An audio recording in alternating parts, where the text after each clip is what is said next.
بسم اللہ الرحمن الرحیم۔ شروع اللہ کے نام سے جو بڑا مہربان نہایت رحم والا ہے۔ بھیجو درود اس ذات پر مل کر صدا کہو، صلی علی صلی علی صلی علی کہو، صلی علی صلی علی صلی علی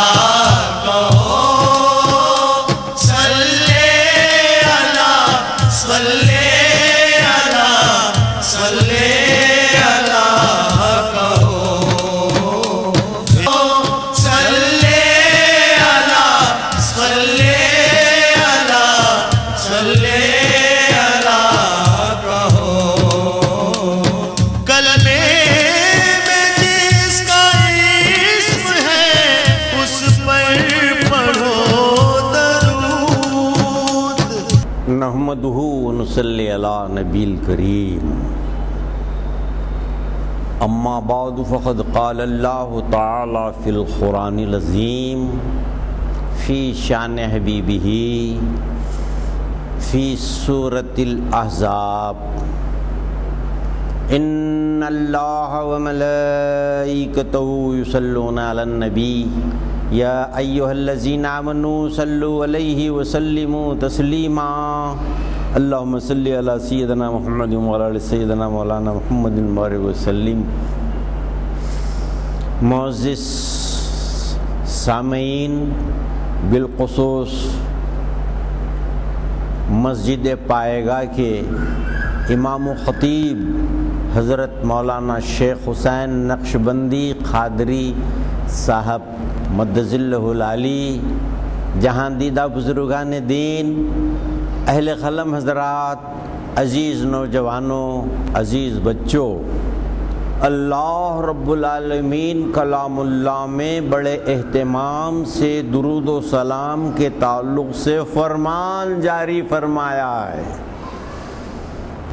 ان اللہ و ملائکتہ یصلون علی النبی یا ایھا الذین آمنوا صلوا علیہ وسلموا تسلیما، جس کا سیدھا سادہ ترجمہ یہ ہے کہ اللہ رب العالمین اور اس کے فرشتے ہمارے نبی صلی اللہ علیہ وسلم پر مسلسل درود و سلام بھیجتے رہتے ہیں، بھیجتے رہیں گے اور بھیجتے بھی آئے ہیں۔ درود و سلام کے تعلق سے رب العالمین تاکید عقید ارشاد فرما رہا ہے کہ میرے حبیب محمد الرسول اللہ صلی اللہ علیہ وسلم کے دربار عالی میں بندے تیرا منہ گندا، اس دربار مقدس میں، اس دربار عالی میں تو درود و سلام بھیج نہیں سکتا، اور وہ درود و سلام مجھ سے دعا کر دے، تیری طرف سے میں بھیجوں گا۔ رب العالمین ہماری طرف سے جس انداز سے بھیجنا ہے، جس حیثیت سے بھیجنا ہے، جس طریقے سے بھیجنا ہے، رب العالمین بھیجے گا۔ اسی لیے ہم ہر درود شریف بھیجتے وقت اللہم صلی علی سیدنا محمد وعلی آل محمد، اللہ رب العالمین سے ہی دعا کر دیتے ہیں، اور رب العالمین آپ کی ہماری طرف سے یہ درود و سلام بھیجتا ہے تو رب غفور کی دریائے رحمت میں جوش آتا ہے، اس کا اجر و ثواب بھی بڑا عظیم اجر و ثواب ہے۔ محدثین مفسرین اس بات پر متفق ہیں کہ کوئی امتی ایک مرتبہ درود و سلام کا تحفہ دربار رسالت مآب صلی اللہ علیہ وسلم میں بھیجتا ہے تو اس کے 10 گناہ معاف کر دیے جاتے ہیں، گناہوں کی جگہ 10 نیکیاں لکھ دی جاتی ہیں، اور جنت میں 10 درجات بلند۔ اسی طرح سے اگر کوئی 10 مرتبہ بھیجے تو 100 نیکیاں لکھی جاتی ہیں، 100 گناہ معاف کر دیے جا کر جنت میں 100 درجات بلند کیے جاتے ہیں۔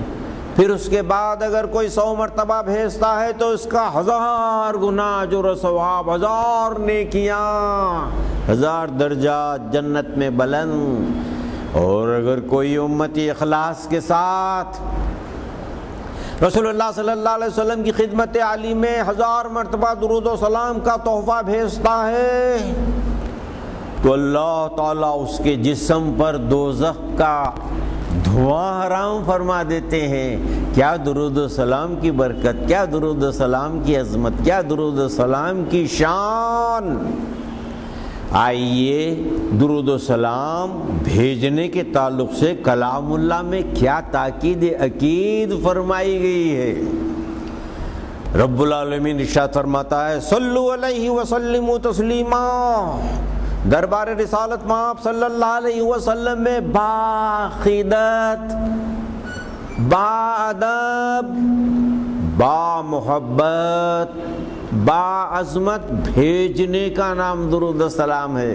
عرف عام میں مشہور ہو گیا ہے کہ درود شریف پڑھو، لیکن درود شریف پڑھنے کی عبادت نہیں ہے۔ درود شریف کسی دربار عالی میں با ادب، با خدمت، با محبت، با عظمت بھیجنے کی چیز ہے۔ اسی لیے رب العالمین خود بھیجتا ہے، اور جو فرمان آیا ہے اس میں یہ حکم ہے صلو علیہ وسلموا تسلیما۔ سلموا تسلیما کے عربی معنی جو بیان کیے گئے ہیں اس کا وزن یہ ہے کہ قوموا قائما، کھڑے ہو جاؤ جیسے تم کو کھڑے رہنے کا حق ہے، جتنا تم ادب کے ساتھ کھڑے ہو سکتے ہو کھڑے ہو جاؤ۔ قوموا قائما کے انگلش معنی اٹینشن۔ سپہ سارا اپنی فوج کو حکم دیتا ہے یا اپنے سپاہیوں کو حکم دیتا ہے اٹینشن، تو کیسا ادب کے ساتھ، کیسا اکڑ کر، کیسا سکڑ کر، کتنی ندرت کے ساتھ سپاہی کھڑے ہوتا ہے، یہ ہم کو سوچنے کی ضرورت ہے۔ اسی طرح سے درود و سلام بھیجنے کے لیے بھی اٹینشن کے معنی قوموا قائما، قوموا قائما کا وزن سلموا تسلیما۔ تو لہذا دربار رسالت میں آپ صلی اللہ علیہ وسلم میں با ادب، با عقیدت، با محبت بھیجنے کا نام درود و سلام ہے۔ رب العالمین درود و سلام کی ایسی عظمت و شان رکھا ہے کہ درود و سلام کے بغیر کوئی نماز، نہ فرض، نہ واجب، نہ سنت، نہ نفل، نہ مستحب، کوئی نماز قبول ہی نہیں ہوتی۔ ہر نماز میں واجب کے مقام پر درود و سلام رکھا گیا ہے۔ 24 گھنٹے میں ہم 24 مرتبہ تشہد تلاوت کرتے ہیں تو 24 مرتبہ دربار الہ رسول اللہ صلی اللہ علیہ وسلم میں قدرت کی طرف سے درود و سلام بھیجنے کا اہتمام نمازوں میں رکھ کر کیا گیا ہے۔ کیا درود و سلام کا مرتبہ، کیا درود و سلام کی عظمت، کیا درود و سلام کی شان۔ تو لہٰذا آئیے یہ کہاں کہاں نماز میں رکھا گیا ہے۔ ہر نماز میں تشہد میں جو تشہد ہم کو نماز میں پڑھنا واجب ہے اس میں بھی درود و سلام رکھا گیا ہے۔ اور پھر درود ابراہیم جو تشہد کے بعد درود ابراہیم پڑھا جاتا ہے اس میں بھی درود و سلام جو سنت کے مقام پر رکھا گیا ہے۔ رسول اللہ صلی اللہ علیہ وسلم کے دربار عالی میں درود و سلام بھیجنے کے لیے واجب کے مقام پر بھی ہر نماز میں واجب کے مقام پر بھی رکھا گیا ہے اور سنت کے مقام پر بھی رکھا گیا ہے۔ کیا درود و سلام کی عظمت، کیا درود و سلام کی شان، کیا درود و سلام کا مرتبہ ہے، آپ کو ہم کو غور کرنا چاہیے۔ جیسے ہی درود و سلام ہم تشہد میں پڑھتے ہیں ذرا اس کے معنوں پر بھی ذرا غور کر لینا چاہیے۔ التحیات للہ والصلوات والطیبات السلام علیک ایھا النبی ورحمۃ اللہ وبرکاتہ۔ عربی کا گرامر ہے، قاعدہ ہے، قواعد ہے۔ زندہ آدمی کو سلام کرنا ہے تو السلام علیکم کہا جاتا ہے، اور ہم کو قبرستان میں جاتے ہیں تو احادیث میں تعلیم فرمائی گئی ہے اہل قبور کو سلام کرنا ہے، سلام علیکم اہل القبور انی لا بکم لاحقون یغفر اللہ لنا ولکم وہو ارحم الراحمین۔ یہاں کے سلام میں الف لام نہیں ہے، لہذا تشہد میں ہم جو درود و سلام بھیج رہے ہیں زندہ نبی پر، موجود نبی پر، سننے والے نبی، جواب دینے والے نبی سمجھ کر درود و سلام بھیجا جا رہا ہے، وہ بھی اتحیات کے اندر۔ السلام علیکہ ایھا النبی ورحمۃ اللہ وبرکاتہ کے سیدھے سادے معنی یہ ہے، اے زندہ نبی، اے سننے والے نبی، اے موجود نبی، اے جواب دینے والے نبی، تم پر سلام اور رحمت بھی ہو، برکت بھی ہو، درود بھی ہو۔ اب درود ابراہیم کا ترجمہ تو موٹا سیدھا سادہ آپ کو معلوم ہی ہے، آئیے درود و سلام کی عظمت کھول کھول کر بیان کرنے کے لیے میں آپ کو اور ایک خاص نماز میں لے جانا چاہتا ہوں، نماز جنازہ۔ ہر نماز میں تکبیر تحریمہ کے بعد سورہ فاتحہ ضم سورہ لازم و ملزوم ہے، لیکن نماز جنازہ میں تکبیر تحریمہ کے بعد سورہ فاتحہ معاف، ضم سورہ معاف، سورہ فاتحہ اور ضم سورہ کے بجائے جگہ درود ابراہیم رکھا گیا ہے۔ اس لیے رکھا گیا ہے کہ رب العالمین کے دربار عالی میں درود و سلام بھیجنے کا جب معاملہ آتا ہے، اللہ تعالیٰ کے توسط سے رسول پاک صلی اللہ علیہ وسلم کے دربار میں درود و سلام بھیجنے کی منزل آتی ہے تو اللہ تعالیٰ کی رحمت کو جوش آیا ہوا ہوتا ہے۔ مرحوم کی آخری نماز، مرحوم کی خاص نماز، اس کے بعد بیچارے کے لیے کوئی نماز نہیں ہے۔ اس نماز کے اندر میت کی مغفرت کا مقصود ہوتا ہے، اس لیے نماز میں سورہ فاتحہ اور ضم سورہ کی جگہ درود ابراہیم رکھا گیا ہے، اور درود ابراہیم میں جیسے ہی شروع ہوتا ہے رب غفور کے دریائے رحمت میں جوش آیا ہوا ہوتا ہے، اور پھر درود ابراہیم پورا بھیجنے کے بعد جب اللہ رب العالمین کی دریائے رحمت میں جوش آیا ہوا ہے تو اس وقت ہم اللہ تعالیٰ کے دربار عالی میں میت کی مغفرت کی دعا کرتے ہیں۔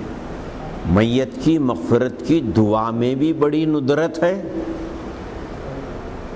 جب یہ یقین ہو گیا کہ درود ابراہیم بھیجنے کے بعد رب العالمین کے دریائے رحمت میں جوش آیا ہوا ہے تو اب رب العالمین سے دعا کر رہے ہیں، اللہم اغفر لحینا ومیتنا وشاہدنا وغائبنا وصغیرنا وکبیرنا وذکرنا وانثانا، جس کا سیدھا سادہ مختصر عام فہم مطلب یہ ہے، اے اللہ پہلے ہم زندوں کو بخش دے۔ دیکھ لیا آپ نے، جتنے نماز ادا کر رہے ہیں جو زندے ہیں ان کو بخشش کی دعا ہو رہی ہے، اللہم اغفر لحینا، اے اللہ زندوں کو بخش دے۔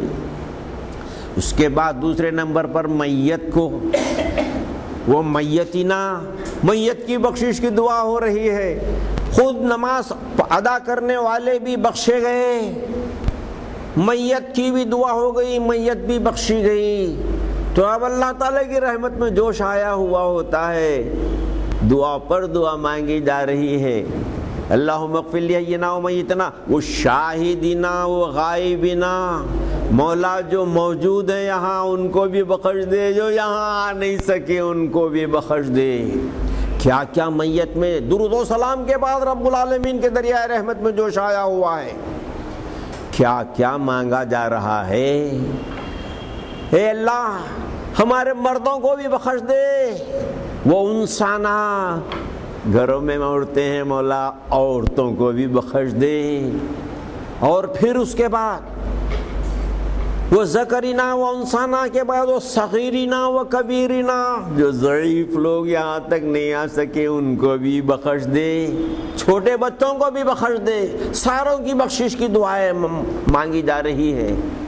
درود و سلام کے ذریعے سے جب اللہ تعالیٰ کی رحمت میں جوش آ چکا ہے تو اب اللہ تعالیٰ سے ہم کیا کیا مانگ رہے ہیں۔ یا اللہ ہم کو اسلام پر زندہ رکھ اور ایمان پر خاتمہ فرما۔ کیا کیا مانگا جا رہا ہے دوستو۔ لہذا درود و سلام نماز جنازہ میں بڑے اہتمام کے ساتھ رکھا گیا ہے، اور درود و سلام لوگوں کو شک ہوتا ہے کہ نماز میں، ہر نماز میں بیٹھ کر درود و سلام بھیجا جاتا ہے۔ یہ لوگ کھڑے رہ کر جو نمازیں درود و سلام بھیجتے ہیں یہ کہاں سے جائز ہے؟ تو نماز جنازہ کھڑے رہ کر رب العالمین کے دربار میں درود و سلام بھیجا جا رہا ہے، ایسے نازک مقام پر جہاں سورہ فاتحہ، سورہ ضم، سورہ معاف کیا جا کر وہاں درود و سلام کھڑے رہ کر۔ تو بہرحال اللہ رب العالمین ایسے ایسے آسانیاں امت محمدیہ کو فرمایا ہے۔ آئیے درود و سلام کے ذریعے سے دنیا میں بھی ہماری مدد کی گئی ہے۔ تعاونوا علی البر والتقوی، نیکی کے کاموں میں تعاون کرو تاکہ آپ بھی اس میں مددگار ہو کر اجر عظیم کے مستحق بن جائیں۔ والحمدللہ رب العالمین والصلاة والسلام علی سید الانبیاء والمرسلین۔ ربنا آتنا فی الدنیا حسنۃ وفی الآخرۃ حسنۃ وقنا عذاب النار۔ اے دعاؤں کے سننے والے، مرادوں کے دینے والے آقا، ہمارے حال پر فضل کر دے، کرم کر دے، عنایت کر دے، مہربانی کر دے، ہمارے اور ہمارے جملہ متعلقین کے اگلے پچھلے چھوٹے بڑے تمام بھول بھلیوں کو معاف فرما، ہم سب کا خاتمہ ایمان پر فرما، خبر کے سوال و جواب میں غیب سے مدد فرما، حشر کی چلچلاتی ہوئی دھوپ میں ہم سب کو عرش اعلیٰ کا سایہ نصیب فرما۔ میزان عدل پر جب ہمارا اعمال نامہ پہنچے گا مولا تیرے حبیب پاک صلی اللہ علیہ وسلم کی شفاعت عطا فرما۔ میدان قیامت کی کڑاکے کی پیاس میں تیرے حبیب پاک صلی اللہ علیہ وسلم کے حوض کوثر سے ہم سب کو کوثر نصیب کر دے۔ یا اللہ سارے عالم اسلام کا بول بالا کر دے، سارے مسلمانوں کو آپس میں شیر و شکر کر دے، یہود و نصارہ کی لائی ہوئی سازشوں سے جو نفرت آئی ہے محبت میں تبدیل کر دے۔ ہماری تمام دعاؤں کو قبول و منظور فرما۔ سبحان ربک رب العزت عما یصفون وسلام علی المرسلین والحمد للہ رب العالمین۔